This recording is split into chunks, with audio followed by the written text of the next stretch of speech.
यह सुनकर नारद जी पानी के बीच में अपना मुख देखकर आश्चर्य में हुए और क्रोधित होकर दोनों गणों को यह शाप दिया कि तुम दोनों राक्षस, छली और पापी हो जाओ।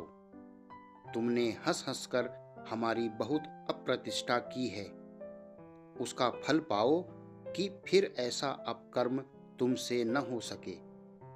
यह शाप दोनों गण सुनकर नारद को मोहबश जान चुप हो रहे और अति चिंतावान होकर अपने लोक को गए और शिवजी की स्तुति करने लगे। नारद अपनी मुख्य दशा में आकर ईश्वर के भेद को समझे। अपना वह बानर का स्वरूप विचार कर मन में कहने लगे कि यह मेरी अप्रतिष्ठा केवल विष्णु जी के छल से हुई। या तो विष्णु जी को शाप दूंगा या अपने प्राण त्याग दूंगा। यह सोचकर श्री हर मंदिर पहुंचे। सो विष्णु जी नारद की इच्छा जान मार्ग में खड़े हुए। वह कन्या भी जिसको स्वयंवर में लिया था साथ थी। विष्णु ने नारद को प्रणाम कर हास्यपूर्वक कहा कि हे नारद, तुम चिंतित होकर कहाँ जाते हो। यह सुनकर नारद अति कोपित हुए, जैसे जलती हुई अग्नि में कोई सूखी लकड़ी डाल दे। उस क्रोध में यह शब्द मुख पर आए कि तुम इस समय हमको अच्छे मिले, तुम दूसरे की प्रसन्नता न देख सके, तुम बड़े छली हो। तुमने कहाँ छल नहीं किया, वरन तुम छल रूप हो। मोहनी रूप धारण कर तुमने दिति के पुत्रों के साथ अमृत के बांटने पर जो छल किया वह प्रसिद्ध है। फिर जलंधर की स्त्री से छल करके उसका पतिव्रत धर्म छुड़ाया। यदि सदाशिव हलाहल विष न पीते तो तुम्हारी सब माया निकल जाती। अच्छे लोग छल का अभ्यास नहीं डालते। यह बात सदाशिव को उचित न थी। जैसा कि तुमको वरदान दिया था, अर्थात तुमको संपूर्ण सृष्टि का स्वाधीन स्वामी बनाया, तुम इस योग्य न थे। इसी अहंकार पर कि तुमसे और कोई बड़ा और उत्तम नहीं है, तुम जो चाहते हो वह करते हो। सदाशिव भी तुमको ऐसा स्वाधीन और सर्व सृष्टि का स्वामी करके अपने मन में चिंता करते हैं और यह उपाय निकाला है। अब हम सदाशिव की आज्ञा समझकर, इसलिए कि फिर ऐसा काम तुमसे न बन पड़े, तुमको तुम्हारे कर्म का फल देते हैं। आज तक सिंह के सदृश ऐसे वन में जहां दूसरा न था, तीनों लोक में निर्भय होकर फिरा किए, पर अब हम तुमको ऐसी स्वाधीनता का फल देते हैं क्योंकि तुमसे भले बुरे का विवेक न हो सका और न तुम संसार के लिए नियम बांध सके। चाहे सदाशिव ने तुमको वरदान दिया है, पर तो भी हम तुमको सिखलाते हैं। यह कहकर नारद शाप को इस तरह मुख पर लाए कि तुमने जिस शरीर से हमको छला है, उसी शरीर में तुमको दुख होगा, और जिनके सदृश हमारा मुख कर दिया था वे ही तुम्हारी सहायता करेंगे। जो कि तुमने स्त्री के लिए हमारी ऐसी अप्रतिष्ठा की, इसलिए तुम भी स्त्री के वियोग से अति दुखी होकर संपूर्ण वनों में घूमते रहोगे। यह सुनकर विष्णु जी ने अपना सिर नारद के चरणों पर रख दिया, पर नारद ने क्षमा न की। तब सदाशिव ने नारद के मन से माया खींच ली। उस समय न कोई स्त्री दिखलाई देती थी और न वह दशा नारद की रही। नारद आश्चर्य में होकर खेद करने लगे। कहा कि जाना नहीं जाता कि यह सब वृतांत सत्य है या स्वप्न में मैंने देखा है।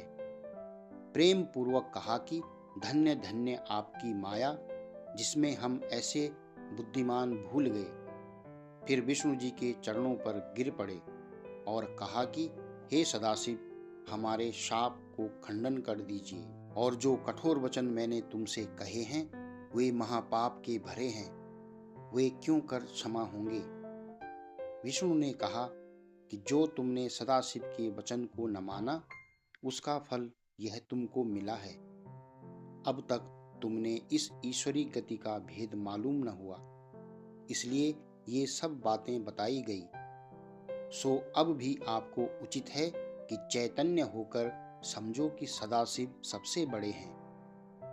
3 कार्यों के निमित्त 3 स्वरूप होकर संपूर्ण सृष्टि के स्वामी वर्तमान हैं। ब्रह्मा सृष्टि उपजाते, हम भी उन्हीं की सेवा करके संसार को पालते और वे आप ही प्रलय करते हैं। हम केवल सदाशिव के तप से सबसे बड़े गिने गए हैं। हे नारद, ऐसी सदाशिव की तपस्या करो, क्योंकि सदाशिव की तपस्या बिना किसी को परम पद नहीं मिलता।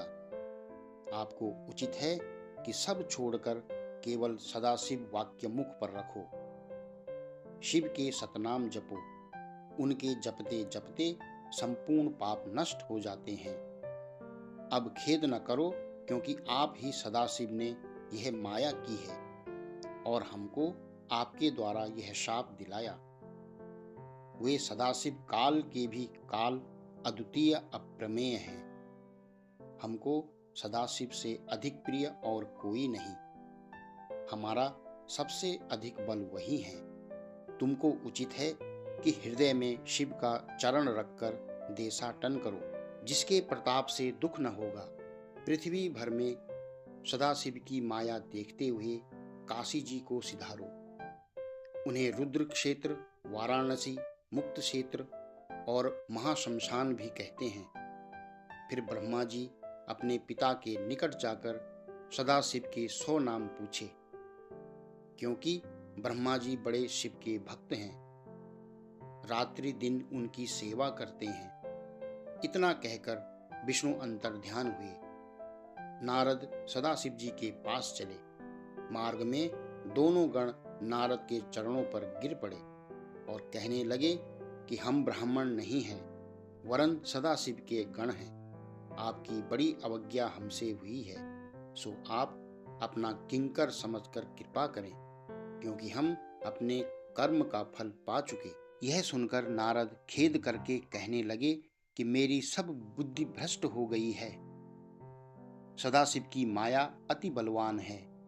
जो मैंने कहा वह तो होगा ही, पर हम यह वर देते हैं कि तुम दोनों भाई मुनि के वीर्य और राक्षसी से उत्पन्न होंगे। तुम्हारा बड़ा प्रताप होगा। तुम बड़े विजयी महाराजा होकर संपूर्ण सृष्टि को विजय करोगे। नाना प्रकार के भोग भोग कर सदाशिव की भक्ति से अचेत न रहोगे। अंत को वानर और मनुष्य तुम्हारी मुक्ति करेंगे। सदाशिव और विष्णु तुम्हारे घर जाकर मुक्ति कृपा करेंगे। इतना कहकर नारद सदाशिव फिर ब्रह्मा के पास गए और स्तुति करके हाथ बांध ब्रह्मा से कहने लगे कि आपने जो विष्णु की कथा कही थी वह तो हमने सुनी, जिसमें भक्ति, वैराग्य, तप और दान की रीति और तीर्थ आदि का वर्णन है। परंतु सदाशिव जी की भक्ति से हम हीन हैं। सो आप क्रम से कहिए कि क्यों कर सदाशिव आदि मध्य और अंत में रहते हैं, क्यों कर प्रसन्न होते हैं और फिर वे क्यों कर निर्गुण होकर सगुण हो जाते हैं। अपनी और विष्णु जी की उत्पत्ति वर्णन कीजिए। जिस तरह सदाशिव कैलाश में आए वह कहिए। सती जी का विवाह, गिरिजा का वर्णन, स्वामी कार्तिक की उत्पत्ति और तारक, वत्रासुर, त्रिपुर, जलंधर, अंधक आदि वध एवं सदाशिव जी के संपूर्ण गुण और अवतार विस्तार से कहिए। जितने शिव पार्वती के चरित्र हों वे सब मुझ पर कृपा करके प्रकाश कीजिए, जिससे मुझे और आपको प्रसन्नता हो।